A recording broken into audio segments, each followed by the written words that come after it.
সচিবালয়ে আছেন সহকর্মী তৌফিক মাহমুদ মুন্না, সেখান থেকে সরাসরি যুক্ত হচ্ছেন তিনি। মুন্না, নতুন সময়সূচিতে অফিস কার্যক্রম সম্পর্কে কি তথ্য আছে আপনার কাছে?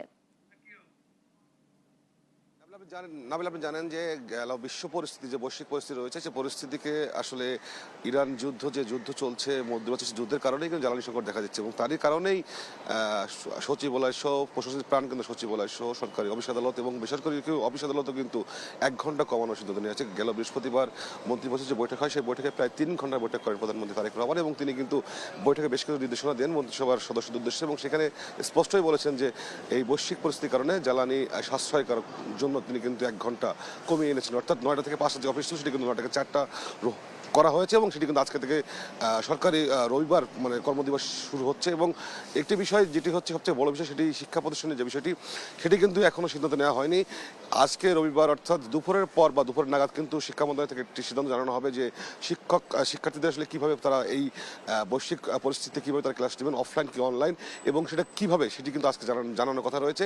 পাশাপাশি আপনি জানেন যে যদি আপনি বলতে চাই, শপিং মল মার্কেটগুলো কিন্তু সকাল 10টা থেকে কিন্তু 6টা পর্যন্ত যে সময় ছিল, সেটি কিন্তু গতকাল তারা কিন্তু 4 মন্ত্রী বৈঠক করেছিলেন বিদ্যুৎ ভবনে এবং তারা সেখানে কিন্তু আবারও সেই একই জায়গায় তারা কিন্তু এসেছেন। তারা বলছেন যে তারা 6টা পর্যন্ত খোলা রাখবেন, অর্থাৎ শপিং মল ক্ষেত্রেও কিন্তু আসলে জ্বালানি সাশ্রয়ের কথা বলা হচ্ছে। এবং আমরা সকাল থেকে দেখি সচিবালয়ের অন্যান্যদের তুলনায় 9টার সাথেই কিন্তু আসলে লোকজন উপস্থিত হয়েছেন, সচিবালয়ে তারা কাজ করেন। এবং একটি বিষয় আপনাকে বলে রাখতে চাই নাবিলা, যে বৈশ্বিক পরিস্থিতির কারণে জ্বালানি সাশ্রয় অর্থাৎ এসির টেম্পারেচার, অপ্রয়োজনীয় বাতি বন্ধ বা খরচ বা অপ্রয়োজনীয় খরচ যে আসলে বন্ধ করা, সেটি কিন্তু আসলে আমরা দেখছি এবং তারা কিন্তু সচেষ্ট রয়েছে। এবং পাশাপাশি আমরা দেখেছি সকালেই কিন্তু প্রধানমন্ত্রী তিনি কিন্তু তার নিজস্ব কার্যালয়ে অফিস করছেন, মন্ত্রিপদ ভবনে তার যে অফিস আছে সেখানে অফিস করছেন। এবং সকাল থেকে সচিবালয়ের যে পুরো অবস্থা সেটি বলতে চাই, প্রত্যেক মন্ত্রী এবং তাদের সচিব তারা নিজ দপ্তর কিন্তু অফিস করছেন এবং প্রধানমন্ত্রীর যে নির্দেশনা, মন্ত্রিপদ পরিষদের নির্দেশ তারা কিন্তু মানছেন। অর্থাৎ প্রথম দিন থেকে কিন্তু আমরা দেখছি কিন্তু যে সচিবালয়ের যে